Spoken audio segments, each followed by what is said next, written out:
are going to continue our mini-series on my favorite subject, rewards. There are a myriad of rewards for dogs, but today we are going to focus on the one that is perhaps the most fun. The one that is going to be the most amusing and the silliest. The one we call play. Play is a super powerful teaching tool that, if done properly, can increase trust and aid in imprinting. There are lots of games that teach skills and principles. These games do anything from modify behavior to increase our dog's ability to follow commands. In an earlier episode, we talked about how you could use the game of hide and seek to teach your dog how to come when called. And you can check out that video here. I will be sure to put a link in the description. But today, we are going to learn about one of the best ways to play with your dog through the use of the game I will refer to as Tug of. In order to play this game, you will need a toy that you have dedicated to this activity. I usually encourage people not to use a stuffed toy that has a squeak in it, as the squeak can become a distraction during play. You could go out and purchase a tug toy that is especially made for this activity, but just a heads up, you will probably not find such an option in your local pet store or big box chain, as they do not sell well in those settings. Let's face it, they don't look as cute to the humans that are spending the money. The good news is that you can probably make a tug toy very easily from something that you already have in your home right now, and it's really simple. For this, you will need a hand towel. Lay it down on a flat surface. Then roll it up so that it's the long way. Tie one, or if you can, maybe 2 knots in it, and make them as tight as you can. This towel toy is also a good option for teaching very young dogs that do not have the muscles to bite down on a full-size tug at this point.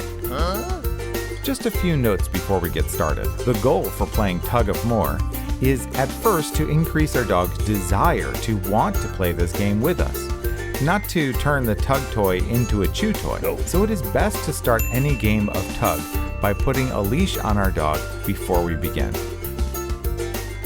This way, if they decide to take off into a corner and start chewing on that tug toy, we can use the leash to guide them back into a play scenario.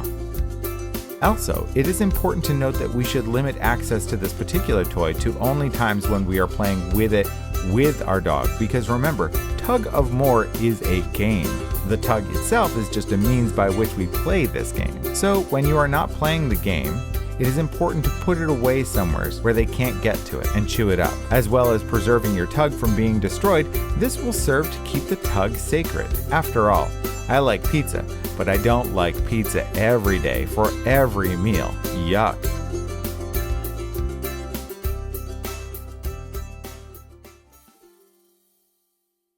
Okay, so that's enough prepping. Let's play some Tug of. Start first by getting down on your dog's level. If sitting directly on the floor is not comfortable for you, feel free to sit on a low footstool or a low chair of some kind. Begin by wiggling the tug on the floor. Allow it to come alive. Animate it to stop and start like a squirrel might make its way across your lawn. This will trigger your dog's natural instinctive prey drive and make them want to chase that tug. If they come in and grab the tug, immediately say the word take as they grab onto the tug, and continue repeating this word if they keep biting down. Now, start to pull on it in big, arcing left and right swings of your arm so that the pup is getting the satisfaction of a good old solid pull on that cloth. Then, when they are really feeling confident, let them win.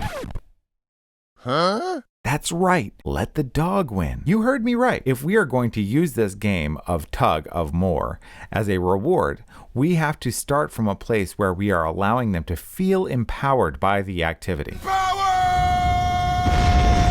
So at first, let them win. After all, when you're teaching a kid to play a game like basketball, you don't start off teaching them to enjoy this activity by continuously dunking on them. Instead, what we want to do is make sure that we encourage our dog's success while challenging their development and gradually scaling the difficulty to higher and higher levels of complexity. After the dog succeeds, though, it is time to get that tug back and teach them to return to the game. So what do we do? Well, let's grab that leash and pull the dog back in. Hold your hand out, invite your dog to bring the tug over to you. If they do bring the toy over, reward them with a very celebratory tug game.